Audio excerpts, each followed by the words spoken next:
nyo ba mga kababayan na eto pong si Panelo, meron pong sinabi sa isang interview dito po sa Bilyonaryo News Channel na kung saan mga kababayan, ang sabi niya po dito, eto daw pong gobyerno ni PBBM ay ipinagkanulo daw po etong si Duterte mga kababayan. At yung pinakasinasabi niya pa dito, eto daw, gobyerno ipinagkanulo si Digong sa halip na bigyan ng proteksyon ani po ni Panelo. Yan po mga kababayan ang source po natin galing po sa Abante, TNT, tunay na tabloidista. So basahin po natin yung nilalaman. Sabi po dito, eto daw, inihayag ni former Presidential Legal Counsel Salvador Panelo na sa halip bigyan ng proteksyon, ipinagkanulo ng gobyerno ng Pilipinas si dating Pangulong Rodrigo Duterte.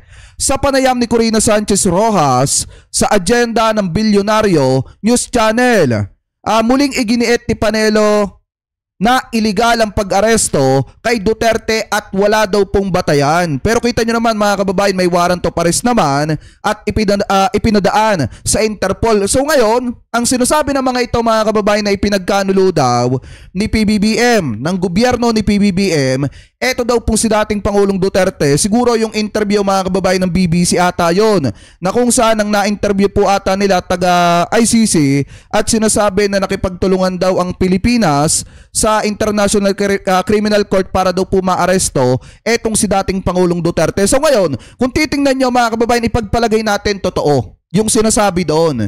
May kasalanan ba?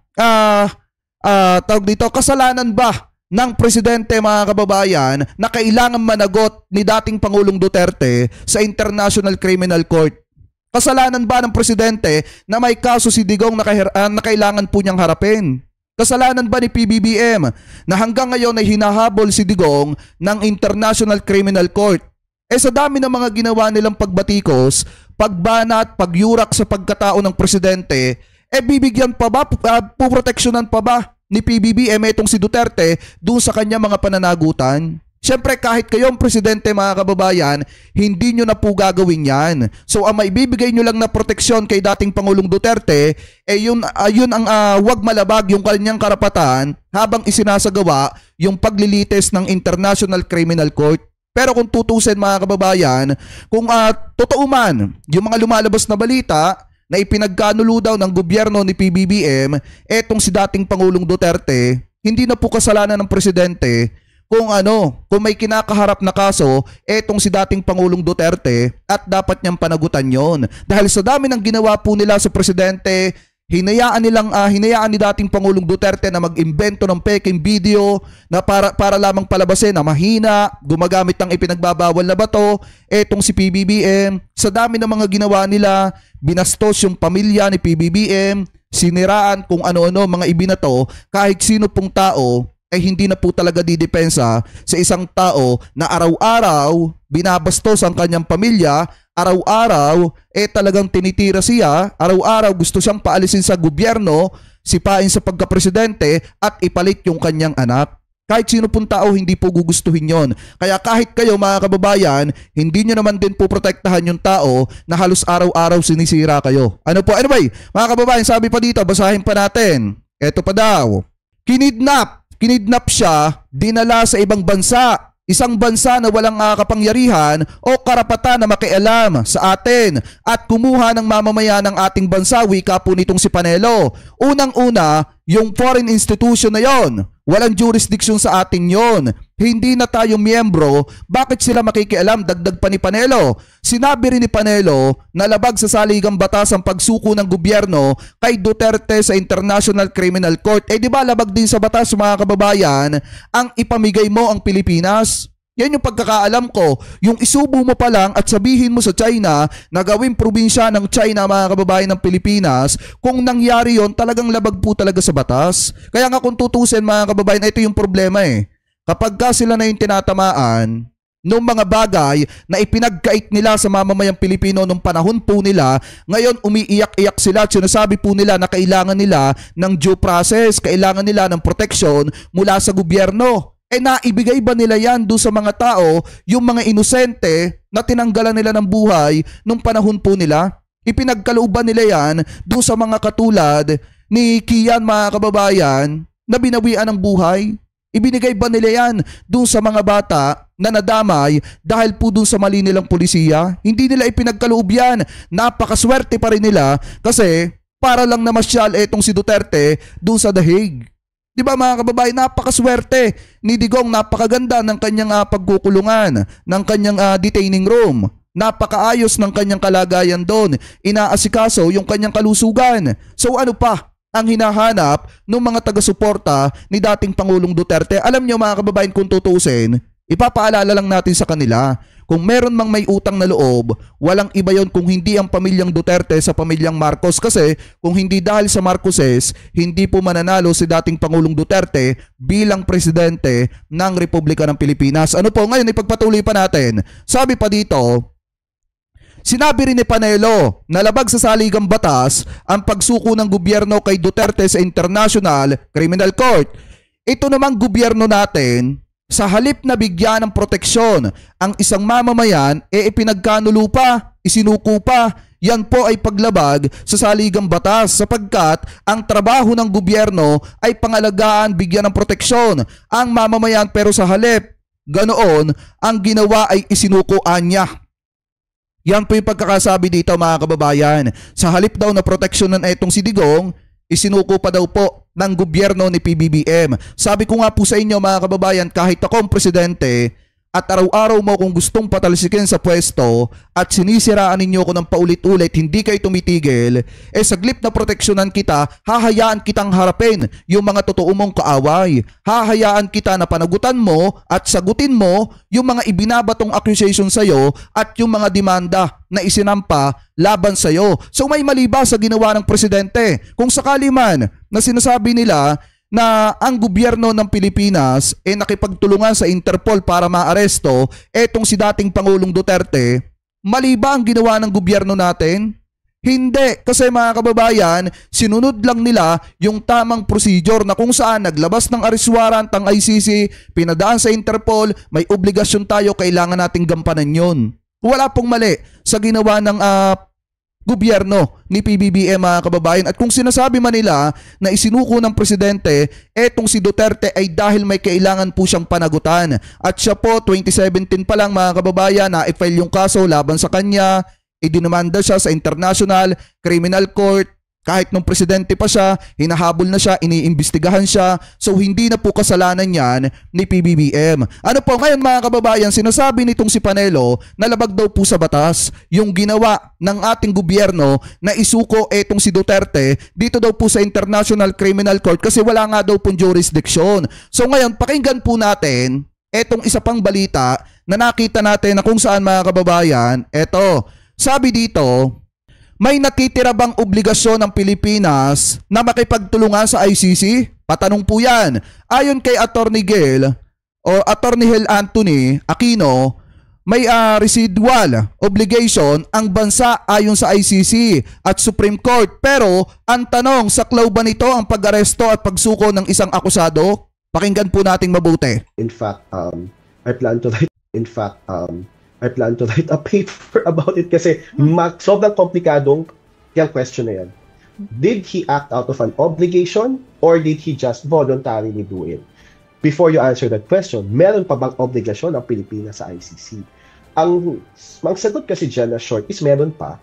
Because according to the ICC itself and the Philippine Supreme Court, in the case of Pangilinan versus Cayetano, we have still residual obligations to cooperate with respect to the ongoing investigation.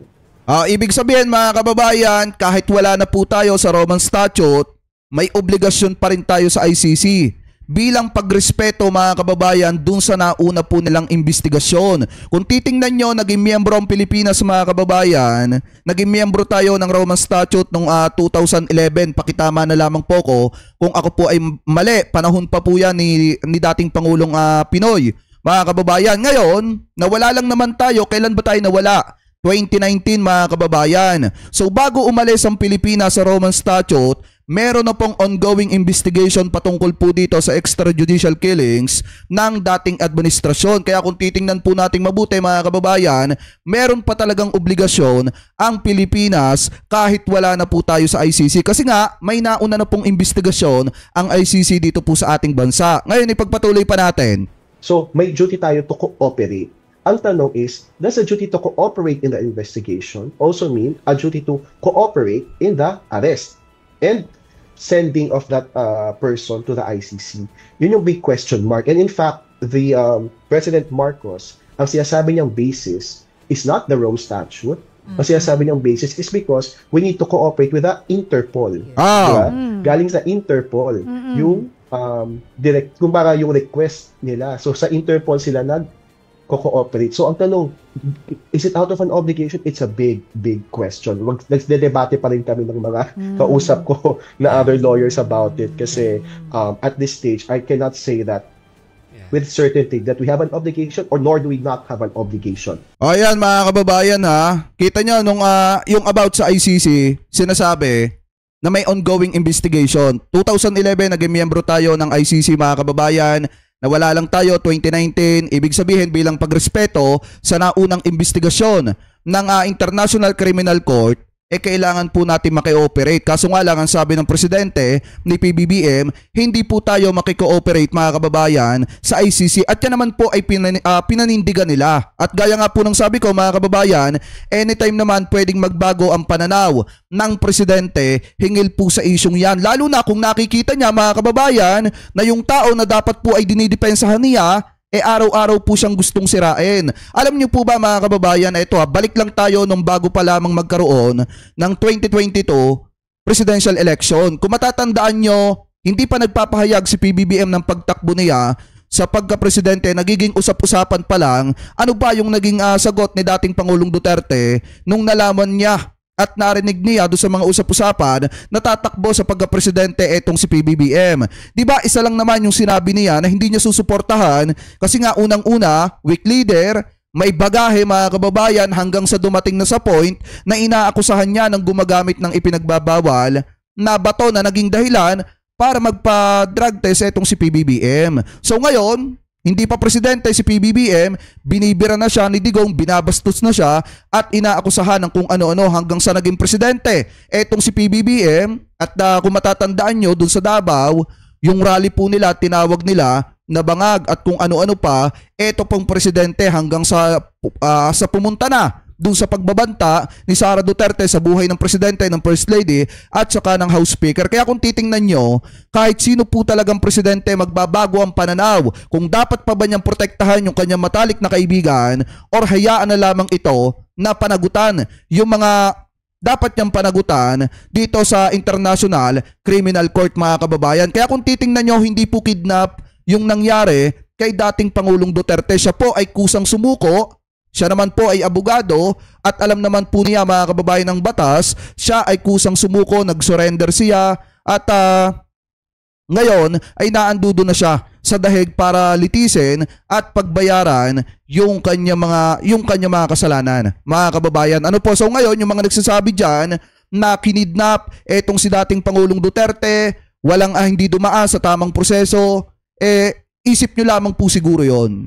Dahil kung titingnan po natin mga kababayan, pasalamat pa nga kayo yung mga taga-suporta ni dating Pangulong Duterte, nakuha niya yung due process. Unlike dun sa mga tao na binawian ng buhay yung mga inosenteng tao na nadamay, hindi po nila nakuha yung tamang proseso. So ngayon dapat magpasalamat yung mga taga-suporta ni dating Pangulong Duterte kasi napakaganda ng kalagayan ni dating Pangulong Duterte at para pa nga siyang nagbabakasyon doon po sa dahig. So bakit natin nasabi na parang nagbabakasyon? Eto, pakinggan nyo itong nakita nating balita. Kababago lamang po nito, mga kababayan. Eto, i-play na po natin galing po sa News 5. Sabi po dito, VP Sara Duterte nasa the Netherlands na para bisitahin si ex-President Rodrigo Duterte. So pakinggan nyo yung sasabihin dito. Nasa the Netherlands na rin si Vice President Sara Duterte. Iniintay niya ang oras na mabisita ang kanyang amang si dating Pangulong Rodrigo Duterte. At live mula sa Netherlands, nasa frontline na balitang yan, si Gretchen Ho. Gretchen, ano na ang mga plano ni VP Sara bukod sa pagbisita sa kanyang ama? Julius, nakatakdang dumalo ang Vice Presidente sa serye ng mga pagpupulong, lalo na sa kanyang pagdating dito sa The Hague sa the Netherlands. 9:27 kagabi nang siya'y lumapag sa Schiphol Airport sa Amsterdam at inaasahan na darating siya dito sa Scheveningen Prison sa The Hague. Sinilipot siya kahapon sa airport ng Dutch Foreign Ministry at Dutch National Police Corps at ngayong araw ay inaasahan na makikipagpulong siya sa kanilang mga abogado para malaman ang kanilang legal remedies. At inaasahan din na darating sila dito at susubukan nilang kitain ang dating Pangulong Rodrigo Duterte. Isa sa mga karapatan ng dating presidente ang makatanggap ng bisita dito sa Scheveningen Prison. At kung pag-uusapan na lang din, Julius, ang kanyang mga karapatan, isa sa mga karapatan ni Pangulong Rodrigo Duterte ay ang interim release o yung pansamantalang pagpapalaya para kita nyo, bibigyan siya ng karapatan mga kababayan na pansamantalang makalaya. Ano po, yan yung ibibigay sa kanyang karapatan. So kung titingnan nyo, para lang siyang nagbakasyon dito po sa The Hague, Netherlands mga kababayan. Bukod sa maganda yung kanyang yung detaining room niya, bibigyan pa siya ng pagkakataon para makalaya pansamantala. Ano po, ipagpatuloy pa natin. Makakuha siya ng interim release mula sa pre-trial chamber ng ICC. Kailangan masiguro muna na hindi siya tatakas, na siya ay dadalo sa mga hearings at sa trial at siya rin ay hindi magdadala ng kapahamakan sa mga biktima o sa mga witnesses dito nga sa investigasyon. Diba? Naramdaman nila, Julius, na siya ay maaaring umalis. Siya ay hindi dumalo o kaya siya ay magdulot ng mas marami pang krimen, ay maaaring hindi mapagbigyan ang interim release request. Pero yan ang isa sa mga remedies na maaaring tignan ng team ni Vice President Sara Duterte, ng legal team ni former President Duterte. Ayon po yan sa Article 60 of the Rome Statute. Ayan. Palito, Gretchen, kapag pinayagan siya makalabas ng kulungan ng ICC, hindi siya pwedeng makabalik ng Pilipinas. Diyan muna siya sa area kung saan gaganapin ang mga hearings. Diyan lang siya pwedeng magstay. Tama ka doon, Julius. Kung sakasakali man ay pinagbigyan yung kanyang interim release request, limitado lamang yung kanyang magiging galaw. Hindi pa rin siya maaaring magbalik sa Pilipinas at usually doon yon sa ICC. Hindi, kasi pagka mga kababayan, pagka binigyan siya yung na pansamantalang makalaya mga kababayan, tapos pansamantalang makapunta kahit saan, baka nga mamaya magtago na at hindi na harapin itong kanya mga pananagutan dito. Kaya kung titingnan po natin, napakaswerte pa rin niya kasi kahit papaano merong tsansa na bigyan siya ng pagkakataon na makalaya pansamantala pero limitado lang. Hindi yung tipong makakalaya siya at kung saan niya gustong pumuntang bansa makakapunta siya. Ano po, ipagpatuloy pa natin. Si host country, So ito, malamang dito sa paligid nito, dahil dito gaganapin yung mga trial, dito lang din ang Pangulo sakasakali kukunin ng kanyang passport at i-monitor ang kanyang paggalaw para siguraduhin na nandito lang siya. At yun nga po, kiklaruhin din natin kung ano pa yung maaaring magawa doon sa interim release na yon, kung sakasakali mapagbigyan. Pero ayon sa mga nakakausap nating abogado, Julius, medyo malabo yan, kasi yung isa mo tinitignan dito, yung kanyang health, may humanitarian reasons nga ba na maaaring posibleng maging basehan ng interim release granting. Pero ayon sa isang abogado ay nakonsidera naman yan ng ICC nung ginawa nila ito dahil marami sa mga nililitis dito ay state leaders at may edad na o kaya meron nang nararamdaman. So, kailangan pa natin makausap yan, pero sigurado yan yung isa sa mga options na maaaring tignan nitong kanilang legal team. May impormasyon ka ba, Gretchen, kung may president na ito na meron ng ibang mga nakakulong dyan sa kustodiya ng ICC pero pansamantalang pinalaya o pinalabas ng kulungan? Meron na bang ganon? Ay, Julius, yun nga yung gusto nating tignan, kasi mukhang may ganon. Kasi may nakikita tayong datos na sinasabi na binigyan, naglagay na, pwedeng maglagay ng parang GPS para yung detainee na kung pwedeng kukunin yung passport, pwede siyang ma-house arrest. So meron tayong impormasyon nakikita, pero sa ngayon hindi pa tayo sigurado, no? Babasahin pa natin yan. Pero speaking of detainees, si Pangulong Rodrigo Duterte, kasama niya dito ngayon sa ICC Detention Center, ang 5 pang nasa kustodiya ng ICC. Yes, the former president is officially in the custody of the ICC. Mukhang hindi na siya dumaan doon sa local courts. Diniretso na siya ng Philippine authorities doon sa ICC. At sa ngayon, kung titignan ninyo itong Scheveningen prison na ito, ay magkahati yan, no? So may UN Detention Center, yung ICC Detention Center, at meron din yung Dutch prison. Medyo malaki-laki siya. At nagsabi kita nyo na ito, yung nasa likuran natin, ito yung main entrance ng Scheveningen prison. Doon sa kanan, may parang museum area, at dito naman sa kaliwa, yun yung nasa side, yung nasa likod. Kung mapapansin ninyo, hindi ito yung pinasukan ng sasakyan ni Pangulong Duterte kagabi, kung saan nagpulong-pulong yung maraming Pilipino, sinisigaw nila, send him back. So dumating siya dito mga 7 p.m., 2 hours after ng landing niya, at by 8 p.m., ayon sa mga nakausap nating Pilipino, pinaalis na sila. So dinispatch na sila, pero ang sabi rin nila sa atin na mga nagpunta rito ay naging mapayapa naman, no? Kahit merong mga pro, merong mga anti, naging peaceful naman, at sa katunayan, meron pa ilan dito. Tsaka sa totoo lang mga kababayan, lilipas din kasi yan. Alam nyo ba mga kababayan, ngayon nauunawaan natin yung iba mga taga-suporta ni dating Pangulong Duterte kung bakit sila nanggagalaite, kung bakit ang tingin nila sa gobyerno ni PBBM ngayon, pakiramdam nila, etong si Digong mga kababayan ay ipinagkanulo. Okay lang yan. Syempre mga kababayan, mga taga-suporta sila ni dating Pangulong Duterte. Pero sana, sa mga kababayan natin Pilipino na mga taga-suporta ni dating Pangulong Duterte, sana unawain nyo din at tingnan nyo din na meron po siyang dapat panagutan. Meron po siya mga kababayan. Siya na nga mismo nagsabi Si dating Pangulong Duterte na po mismo ang nagsabi na handa niyang akuin lahat ng responsibilidad. At siguro eto na yung time na yon para pagbayaran niya lahat ng responsibilidad mga kababayan ng kanyang naging pulisiya. Ano po ito, magsisilbing aral din ito dun po sa ibang mga kababayan po natin na talagang bago magdesisyon mga kababayan, isipin muna ng napakaraming beses. Kasi eto yung isang halimbawa, yung kay dating Pangulong Duterte na naglunsad siya ng madugong pakikipaglaban sa ipinagbabawal na bato na hindi na niya nakontrol. Kumbaga mga kababayan, nagpakawala siya ng bomba na hindi niya alam kung ano ang magiging kahihinatnan pagka pumutok na. Mga kababayan, ano po, at yan yung nangyari kay dating Pangulong Duterte. Kaya lahat ng sisi, responsibilidad, pananagutan po niya. At yan naman po mga kababayan ay nanggaling din sa sarili po niyang bibig. Ano po, ipagpatuloy pa natin. Ito na bumiyahe 3 oras mula sa outskirts ng The Hague para lang makiramay, kahit daw sila ay magkaiba ng paniniwala. Meron kasing isang pro-Duterte, meron naman isang pro-human rights.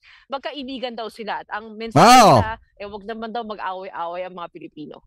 Tama. Alam niyo mga kababayan, hindi kasi matatapos dito ang buhay ng mga kababayan po nating Pilipino. Magpapatuloy pa rin at tuloy pa rin at kailangan nyo lumaban sa pang-araw-araw na pamumuhay. Hindi lang dito matatapos yung takbo ng buhay ninyo. At saka ang isipin nyo din, kung paano nyo ba mabubuhay yung mga pamilya ninyo sa pang-araw-araw. Huwag nyo masyadong seryosohin at dibdibin yung takbo ng politika dito po sa ating bansa. Kung may nakikita kayo na ganitong klase ng pangyayari, natural, naaabot po talaga sa ganyan mga kababayan kasi may kailangan nga po siyang panagutan. Ang hindi lang kasi maintindihan ng mga kababayang Pilipino natin, pakiramdam nila, inaape at inape etong si dating Pangulong Duterte ng ating gobyerno. Pero kung titingnan po natin sa kabilang banda, sino ba ang nagsimula kung bakit umabot sa ganitong klase ng sitwasyon mga kababayan, na kung saan kinakailangan pa na maaresto etong si dating Pangulong Duterte at doon litisin sa ibang bansa. Alam nyo, kung wala siyang ginawang mali, hindi po siya aabot sa ganyan. At ang isa pa mga kababayan, kung hindi niya sana sinira yung pagiging magkaibigan nila ng presidente, hanggang ngayon sana may proteksyon po siya. Hanggang ngayon sana dinidepensahan siya ng presidente. Kaso nga lang, ang problema dito mga kababayan, mas nakinig kasi sila doon sa mga tao na nakapalibot sa kanila na binubulungan sila ng kung ano-ano para masira yung ugnayan nila sa presidente. Nakinig kasi sila doon sa isang tao, mga kababayan, or doon sa mga tao na nakapaligid sa kanila na gustong na ibinubulong na gawing presidente agad-agad yung kanyang anak. At sinunod din nila, hinayaan din nila yung mga taga-suporta nila na gumawa ng kung ano-ano na akala nila makakatulong sa mga Duterte, pero ang ending, lalo pang nakapagpasaba. Yun po yung pinakamahirap na nangyari po dito. Kaya kung sino mang may kasalanan dito, walang ibang dapat sisihin ang dating presidente kung hindi yung iba niyang mga taga-suporta na gumawa ng kung ano-ano para mawalan ng tiwala ang gobyerno dito po sa pamilyang Duterte. Ano po mga kababayan, ipagpatuloy pa natin. Gretchen, kahapon nagva-viral yung mga picture nung supposedly posible maging kwarto ng dating Pangulo. Ayan ba ay nakumpirma mo kung yun ba talaga yung kanyang titirhan dyan sa ICC? Yung pagdating sa gano'n na hindi natin sigurado, wala pa tayong nakukuha ang tamang pahayag, ano? Pero yun kasi yung nilabas ng ICC mismo doon sa kanilang website na ito yung detention center facilities nila. Tsaka yung detention center facilities, mga kababayan, ni dating Pangulong Duterte, parang 5-star hotel dito po sa Pilipinas. May aircon, may magandang lababo, mga kababayan. Tapos parang nga lang siyang hotel. Napakaganda kung tutusin, mga kababayan. Sabi ko nga, kung ako ikukulong sa ganun, basta may PC, may computer, may cellphone at saka wifi, okay na ako, mga kababayan. Pero kung titingnan natin, wala na nga dapat ikagalit yung mga taga-suporta ni dating Pangulong Duterte kasi hindi naman siya ikukulong, mga kababayan, doon sa katulad ng pinagkulungan. Pinagkulungan nung mga pulis, mga kababayan, na naging kasangkapan po niya nung panahon na isinasagawa nila yung madugong pakikipaglaban sa ipinagbabawal na bato. Alam naman natin din, mga kababayan, na bukod po doon sa mga kababayang Pilipino natin na nabiktima na madugong pakikipaglaban nila sa ipinagbabawal na bato, meron din tayong mga kapulisan, mga law enforcer na biktima din po ng pagkakataon, at ngayon yung iba nakakulong na sa mainit na pasilidad at himas rehas, mga kababayan. Pero itong si dating Pangulong Duterte, para nga lang po siyang naka-house arrest. Napakaganda nung kanyang detention facilities, mga kababayan, at maayos yung magiging kalagayan po niya doon. Malayo nga lang siya. Malayo nga lang siya sa kanyang pamilya, pero yung pagkukulungan sa kanya, napakaganda po. Ipagpatuloy pa natin. This is where they keep those for the pre-trial phase at yung mga nililitis nila currently. So yung mga videos na nakuha natin, Julius, galing yun sa kanilang website mismo, at nakikita nga natin doon na malawak at maraming pwedeng gawin. Yung may kwarto, may kusinang malaki, merong library, merong computer, merong gym, meron ding ito, pakinggan nyo ito, mga kababayan, ha? Pakinggan nyo mabuti to. Kita nyo yung magiging kwarto ni dating Pangulong Duterte? Kanilang website mismo, at nakikita nga natin doon na malawak at maraming pwedeng gawin. Yung may kwarto, may kusinang malaki, merong library, merong computer, merong gym, meron ding pwede ka maglaro ng sports, talagang maaalagaan yung physical at mental well-being, at nandun yun sa rules and regulations ng ICC. Saan pa kayo? Biruin nyo, may computer na. Makakapagbasa pa ng libro si dating Pangulong Duterte pagka naiinip siya, mga kababayan. Kung gusto niya namang magpalaki ng katawan, may gym. Tapos kung gusto niya, mga kababayan, maging atleta, meron din dong laruan. So saan pa, mga kababayan? Ano pang irereklamo ng mga taga-suporta ni dating Pangulong Duterte? Kasi pinapalabas nila, eto yung problema pinapalabas nila sa kanila mga social media account na ikukulong itong si dating Pangulong Duterte sa mainit na pasilidad na kung saan naghihimas rehas. Pero ang totoo po dyan, napakaganda na magiging buhay ni dating Pangulong Duterte habang nililitis yung kanyang mga kaso, mga kababayan. Maganda yung kanyang magiging tutuluyan, parang ang 5-star hotel dito po sa ating bansa. Ano po, ipagpatuloy pa natin? That they are still innocent until proven guilty and that they will be well taken care of inside the ICC detention facility. Sa ngayon, wala naman tayo, Julius, nakikita na iba pang maaaring pagtuluyan ng dating presidente. Bukod sa mga na-release na yan, ang ibang option would be yung ibang host country na meron ding detention facility. So dahil na dito si Pangulong Duterte, mukhang doon na nga. At kung nakikita mo itong likuran, kung nagtataka kayo kung nasan yung opisina ng ICC, it is about 1 kilometer away from here. 1 kilometer walk, malapit lang. Pero ito nakaseparate siya, nakahiwalay siya. Okay, abangan namin ang iba pa mga live reports mo mula dyan sa The Hague sa Netherlands. Oo nga, may TV oh. May TV pwedeng manood ng Pinoy. Si Digong. Kaya nga, pwede siyang manood ng mga pelikula saan pa siya, mga kababayan. Tapos pag gusto niyang lumabas-labas, total naman mga kababayan, bibigyan siya ng pagkakataon siguro dyan makalabas-labas para masikatan ng araw. Mas maganda nga para sa kanya mga kababayan yan kung tutuusin. Kasi unang-una, makakapagpahinga si dating Pangulong Duterte at hindi po siya magagamit. Hindi siya magagamit nung may mga agenda na nakapaligid po sa kanya. Kasi kung titingnan nyo mga kababayan, gamit na gamit si dating Pangulong Duterte na kahit hating gabi na, dinadala pa sa mga kung saan saang rally. Ano po, para lang pagsalitain ng hindi maganda laban po sa ating gobyerno. Kung naandi dito siya, maganda naman yung kanyang tutuluyan o di makakapagpahinga siya at maaalagaan ng maayos yung kanyang kalusugan. Ang problema nga lang dyan, malayo siya sa kanyang pamilya. Alam nyo ba mga kababayan, kung titingnan nyo ang gusto kasi mangyari nung kanyang mga kaalyado, dapat naandi dito daw sa Pilipinas nakadetain etong si dating Pangulong Duterte. Kapag ka dito kasi mga kababayan sa Pinas, talagang matututukan nila. Matututukan ng mga kaalyado ni na dating Pangulong Duterte at makakahanap sila ng paraan mga kababayan para makasipsip na naman dito kay Digong at magamit na naman etong si dating Pangulong Duterte. Pero kung naandyan na siya sa ICC mga kababayan sa The Hague, mas matututukan niya yung kanyang kondisyon, mas matututukan yung kanyang sarili at makakapahinga siya ng mas maayos mga kababayan at malayo sa gulo ng politika, sa ingay ng politika at hindi siya magagamit ng mga nakapaligid po sa kanya na may agenda. So ngayon kung titingnan nyo mga kababayan, yan po yung kalagayan.